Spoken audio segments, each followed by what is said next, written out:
Hi everybody, it's Tammy from Weinke World Adventures.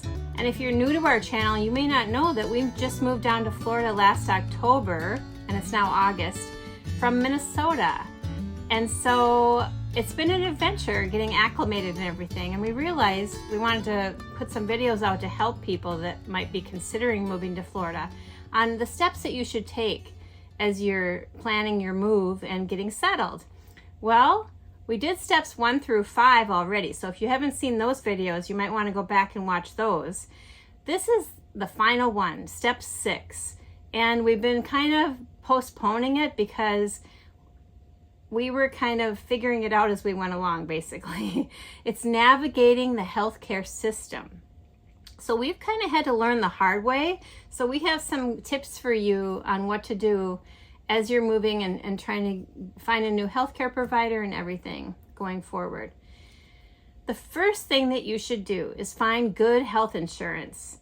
Now, maybe you already have an employer lined up and that won't be an issue for you. You can just, fill out the paperwork and have health insurance.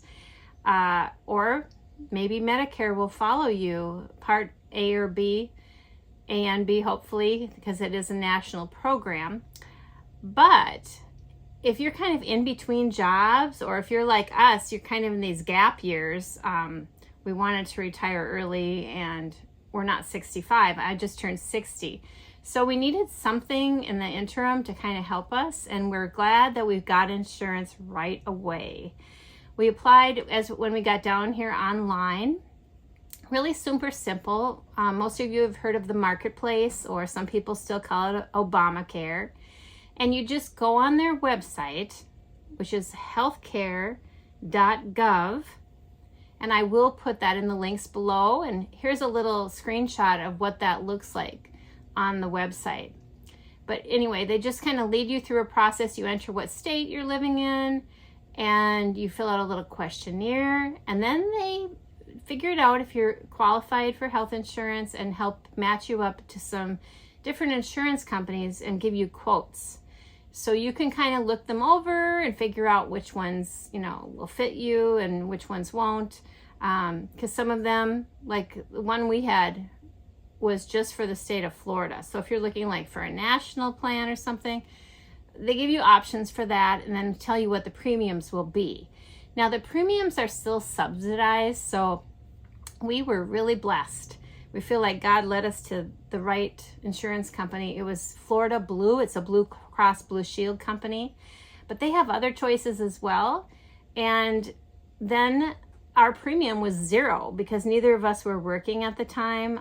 We had a little income coming in from some online work I did, so that kind of factored in to us being able to qualify. But it was amazing, and we're so glad that we got that when we did. Because I'm going to tell you a little story, and most of you know, if you've watched our channel, that I got sick. I got sick actually in about December, and it kind of culminated with surgery in May, and it was found to be cancer in my uterus.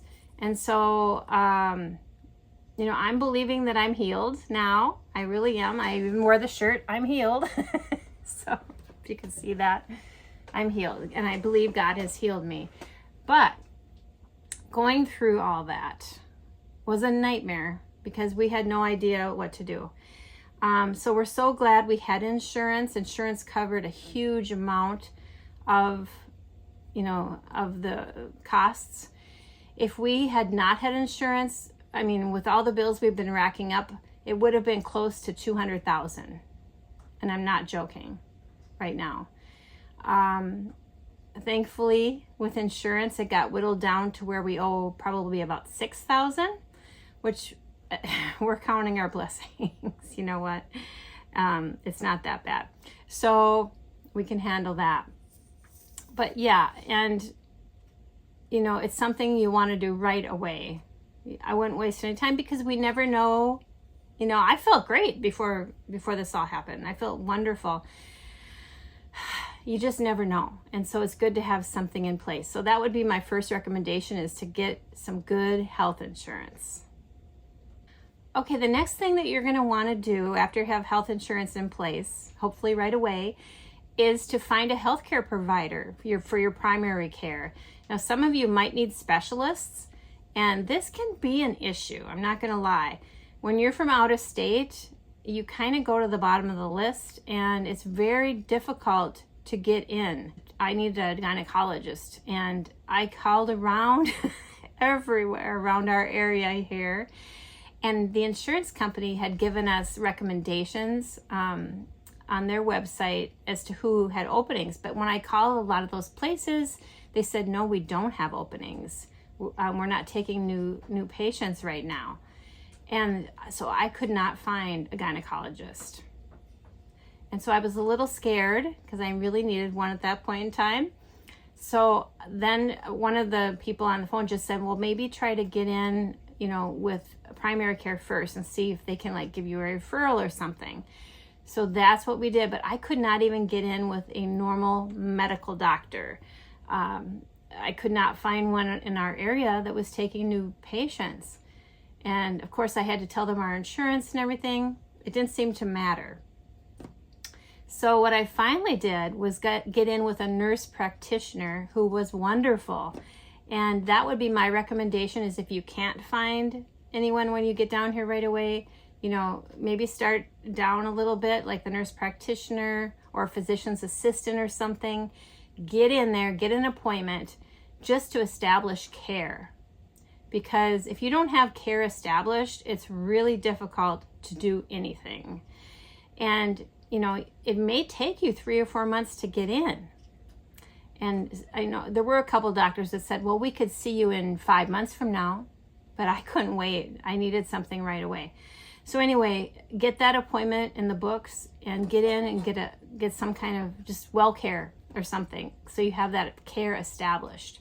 Then if you do need a specialist, that person can refer you to the specialist or other doctors. And that's what happened to me.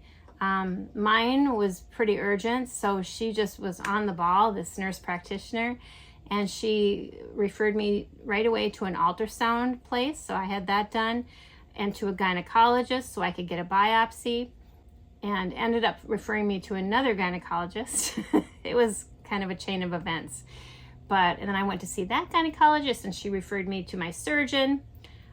So that seems to be the key, is to start, just get in the door, and then they can give you the referrals to get the care that you really need. Another thing that I would do is ask for paper bills to be mailed to you instead of just depending on the electronic emails or a bill on their website. I found that, because we did go with the electronic route, I'm always trying to save paper, but we weren't getting bills really, invoices. They weren't itemized, and we needed the itemized invoices to be able to get refunded from a small health savings account that we still have in Minnesota. And so it's been frustrating. I tried asking the hospital to, send us itemized bills. They weren't the greatest.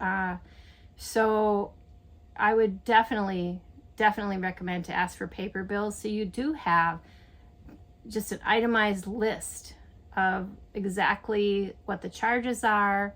So if you ever do have a health savings account or something, you can get that money refunded, because we did need proof.